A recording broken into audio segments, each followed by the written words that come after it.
Salut les amis de eSport TV, merci encore gars de la confiance renouvelée, merci de vous des likes, merci de vous des abonnés, merci également de baisser les commentaires, des buzz, cloche de notification, mais chaque fois gars, ngir jot vidéo yi di jégalu également ci écho yi, mais quand même comme on le dit, actualité oblige ñu jox leen actualité bi, di wax aussi mbokki sénégalais yi fépp fu leen mënti nekk ci 14 régions du Sénégal, gox bi gën a sori ruq-ruqaat yi, ñu ngi leen di jaajëfal ñu nekk également ci Afrique di mbokki sénégalais yi, aussi ci àdduna wërngal këpp Europe, Afrique, Amérique, Asie, bàyyiwuñu leen benn yoon de wax gars, on avance ensemble, liggéeykat yi, chômeurs yi, étudiants yi, marchands ambulants yi, jaaykat yi ñëpp fàttewuñu leen militaires yi ak soldats yi entre autres aussi képp ku nekk si dal hôpital wala ci kër yi feebar yàlla suñu borom fëgg sa bopp nga wér ak jàmm ñu nekk ci kaso yi fàttewuñu leen benn yoon mais également aussi ñi dëddu àdduna suñu borom bàyyi leen xare leen àjjana bokk fir daw aussi di wax gars yi aussi ñi nekk ci kaso yi ngeen génne fa ak jàmm on avance ensemble l'actualité oblige Liverpool de Sadio Mané qui bat donc Benfica mais également Manchester City gars yi qui réalise la bonne opération moom mi daal di daan ñi nga xam ne mooy donc équipe bi di donc Real Atlético Madrid match boo xam ne ñëpp a ko doon xaar saa su nekk mais également jëm ci VAR bi comme je le dis encore une fois je conclue gars yi leen ko rappeler week-end bi lay commencé demain dinaa joxe ci sama page bi donc li nga xam ne mooy ki ñuy wax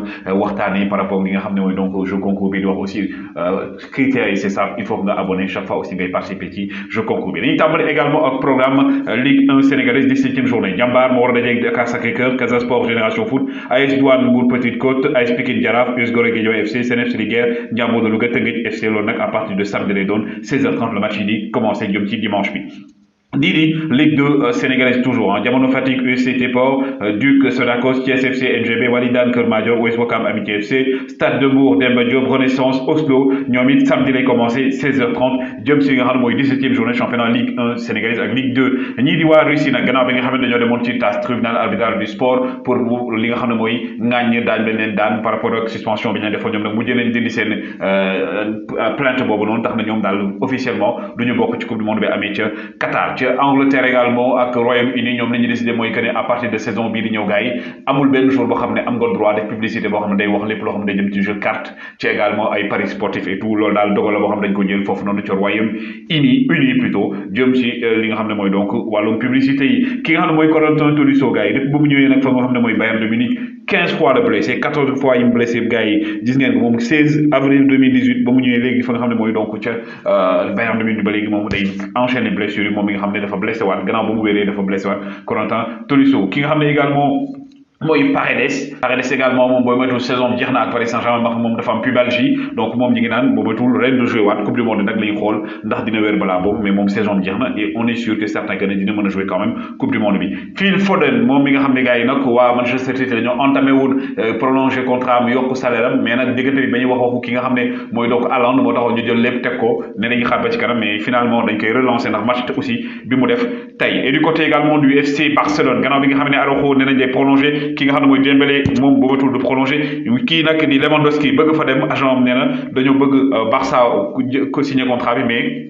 contrat à longue durée là bëgguñu contrat 1 an ou 2 ans mais contrat à long terme et pendant ce temps les restes de Liverpool de Sadio Mané de Luis Diaz et de Mohamed Salah dirigé par Jürgen Klopp ñoom nag ñoo demoon ca Benfica fekk leen jongante boo xam ne nag jongante bu amoon importance la ci li nga xam ne équipe bu Liverpool nag moo mujjee door 3 buts à 1 avec des buts signés Konaté mais également l'enfant de Bambali Sadio magnifique sauveur sénégalais dugalaat na Sadio Mané aujourd'hui gars donc il a marqué un but phénoménal tax na aujourd'hui Sadio Mané est désormais à 22 buts et en 51 rencontres en Champions League def 7 passes décisives au total Sadio Mané mi nga xam ne actuellement donc c'est le meilleur buteur africain en phase à élimination directe des Ligues des Champions ki nga xam ne nag moo def góob ci kaw mooy Didier Drogba benn but la rawee Sadio Mané am 13 Mohamed Salah am 14 en même temps Sadio Mané dépassé na ki nga xam ne mooy Steven Gerrard la légende foofu noonu des Reds de Liverpool au nombre de buts de Liverpool en Ligue des Champions avec 22 buts Sadio Mané nekk également 19e match consécutif toute compétition confondu que tamit ñii di waa Liverpool réalisé clean sheet lors de la première mi-temps mais li ñuy wax aussi gars yi mooy joueur yi nga xam ne Sadio Mané rawal na leen en matière de record de but d'un Sénégalais en Ligue des Champions Sadio Mané moo ko détenir en 22 buts Dame Doy moo ci topp am 10 buts dont 8 yi nga xam ne préliminaire la ko dugal topp ci ki nga xam ne aussi mooy Mamadou Niang am 8 buts dont 2 yoo xam ne préliminaire la ko dugal Moussa Sow am 6 buts dont 3 yoo xam ne préliminaire la ko daal di dugal mais ce qu'il faut retenir également mooy que aujourd'hui Sadio Mané aucun joueur n'a marqué autant de buts que Sadio Mané 6 contre les Portugais dans l'histoire de la Ligue des Champions amul benn joueur boo xam ne dugal nga ni contre équipe portugaise li Sadio Mané dugal moom mi nga xam ne dugal na passe na également passe bu magnifique nga xam ne mooy Mohamed Salah mais Mohamed Salah da ko vendangé Mohamed Salah mi nga xam ne sax gars yi mënoon na dugal beneen passe plutôt Sadio Mané mu dugal beneen but passe boo xam ne bi ngeen ko gis ci image bi ma leen di waaje woon image bi gis ngeen fii nii mënoon na passe bu doon passe rek Sadio Mané dugal en retrait mais Marcelo il a été trop gourmand mais aussi ce qu'il faut savoir moo que ne aucun joueur aussi wax naa ko sànq aucun joueur n'a marqué autant de buts que Sadio Mané 6 buts contre un club portugais dans l'histoire de la Ligue des Champions mais également aucun joueur n'a marqué plus de buts en phase élimination depuis 2017 que Sadio Mané et Cristiano Ronaldo mais aussi ce qu'il faut savoir mooy que ne kii di Liverpool tey bu ñu gagné aussi c'est parce qu'il y a eu de grands joueurs magnifiques joueurs ku ci mel ne Naby Keita bi nga xam ne moo passe sax ki nga xam ne mooy Luis Diaz but bi mu daal di dugal troisième but bi nga xam ne Luis Diaz dugal na ko parce que Sadio Mané finalement dafa mujjee woon génn mais Alisson aussi gars yi comme je l'ai dit Alisson aujourd'hui également defaat na beneen clean sheet nekk clean sheet boo xam ne première mi-temps comme je l'ai dit Liverpool en matière de clean sheet bi mooy 19e match boo xam ne premier mi-temps daanuñu encaissé Luis Diaz également kii Darwin Núñez je disais Darwin Núñez également le joueur de Benfica boo xam naa ne Liverpool da ko bëgg moom actuellement il a marqué 28 buts en 26 titularisations le joueur de Benfica nga xam ne dafay jóge donc moom mu dugal un but bi donc réduit score bi 2-1 le match woon après nag kii di Luis Diaz dugal troisième but bi dans les dernières minutes du jeu parce que également ki nga xam ne mooy Naby Keita moom moo ko passe mu dugal but bu phénoménal mais finalement ce qui veut dire donc aujourd'hui donc match bu neex la ñu amoon diggante Manchester plutôt Liverpool ak Benfica et du côté de Manchester City et Atlético Madrid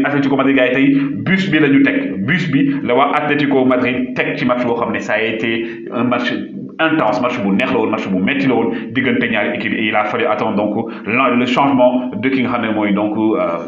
Guardiola pour 10 buts bi donc Kevin De Bruyne qui a trouvé la clé Kevin De Bruyne bi nga xam ne actuellement gars yi il est l'un des hommes forts fa nga xam ne mooy donc ci Manchester City Kevin De Bruyne bi nga xam ne gars yi donc il a été décisif dans 50% des matchs de City avec 11 buts en 50 matchs et 18 passes décisives ki nga xam ne mooy donc Kevin De Bruyne nga xam ne match bi tey sax moom lañ élire jox ko homme du match mais quand même 3 changements yi nga xam ne kii di Guardiola def na ko fekkoon jamono jooju dañoo témboon 0 bi partout tax na ñu daal di gagner notamment avec cette passe décisive de Phil Foden 35 matchs 11 buts et 9 passes décisives pour Phil Foden di wane ne aujourd'hui gars yi donc également kii di Guardiola il a su faire les changements qu'il fallait avec Phil Foden bi nga xam ne aujourd'hui c'est le futur ni Pedri nekk futur fa nga xam ne mooy ca Barcelone Vinicius nekk futur foofu ca Real de Madrid kii di Mbappé nekk ko également du côté du Paris Saint-Germain Phil Foden noonu la ko donné fa nga xam ne moom mooy du côté de Manchester City et ki nga xam ne mooy Pep Guardiola gars yi aujourd'hui Pep Guardiola tey gars yi il a été donc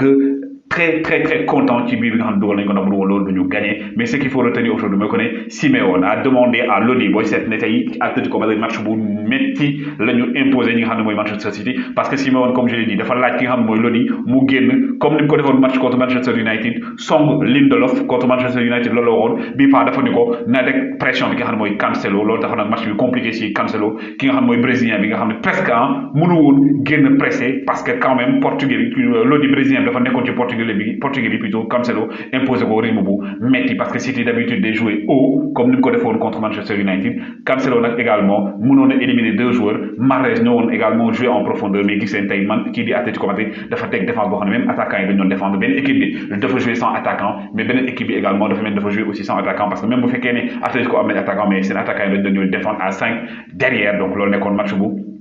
metti loolu parce que également City da doon positionner plusieurs joueurs yoo xam ne entre les lignes lañ doon nekk pour jouer derrière donc l'équipe adverse la défense adverse notamment pression bi nga xam ne kii di Gundogan Silva ak Cancelo ñoo ko doon teg 2 joueurs yoo xam ne également dañ doon jouer dans la largeur muy Sterling ak Mahrez mais tey Atlético Madrid dafa bloqué lépp ak benn plan boo xam ne dañoo teg benn plan défensif boo xam ne trio défensif bi ñu tegoon sur les côtés muy Lodi Kondog ak Félix donc Kondogbia donc tegoon pression boo xam ne bu metti la ci Manchester City mënuñu woon jouer donc aujourd'hui donc ils ont fait du jouer Manchester City quand même bu fekkee ne jël nañ bi di wane Atlético Madrid gars yi pour gagner ko du yomb match retour bi nag fa nga xam ne Espagne la amee actuellement Manchester City moom avantage na dugal na benn but mais match bi di ñëw waa Atlético il faut que ñu génn mais ce qu'il faut aussi noter mooy que ne kii di Gabriel Jesus du ko fekkee en tout cas les gars c'était les informations que je voulais vous donner woy leen di like woy leen di abonné jaa ngeen jëf